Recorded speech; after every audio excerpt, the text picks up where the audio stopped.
The Farmer's Horse, a calming Buddhist story about acceptance. There once lived a humble farmer in a small village, nestled between green hills and quiet forests. He didn't have much, just a modest home, a single horse, and a patch of land. But he was content. He lived simply, worked with his hands, and greeted each sunrise with quiet gratitude. One morning, his only horse ran away. The neighbors came rushing to his home. "Oh no," they cried. "Your horse is gone. What terrible luck!" The farmer looked at them and simply said, "Maybe.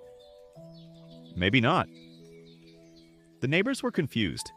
How could he be so calm? But the farmer went back to tending his fields. Slowly, patiently. A few days later, the horse returned, but not alone. It brought back 3 wild horses from the mountains. Now the neighbors returned, wide-eyed and excited. "You were right," they said. "This is amazing. What good luck." Again the farmer said, "Maybe. Maybe not." The next morning, the farmer's son tried to ride one of the wild horses, but he was thrown off and broke his leg. The neighbors once again came with gasps and concern.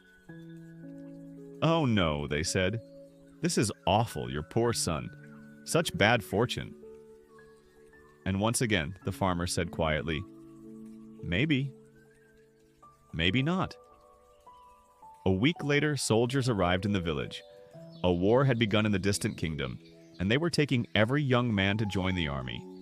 But when they saw the farmer's son with his injured leg, they passed him by. The neighbors came again. "What a blessing! Your son was spared. This must be very good fortune." The farmer smiled and said one last time, "Maybe. Maybe not." This story, told many times by Buddhist teachers, reminds us of something simple, but powerful. We are quick to label everything in life. This is good. This is bad. This is success. This is failure. But we rarely see the whole picture. Sometimes what feels like a disaster not leads us to peace, and sometimes what looks like a gift becomes a burden. Life is full of change, ups and downs, loss and gain. But peace comes not from controlling what happens. It comes from how we respond. When we let go of judgment, we find calm. When we stop clinging to how things should be, we begin to accept things as they are. The farmer never fought with life. He welcomed it, quietly, patiently, and in that stillness, he found his peace.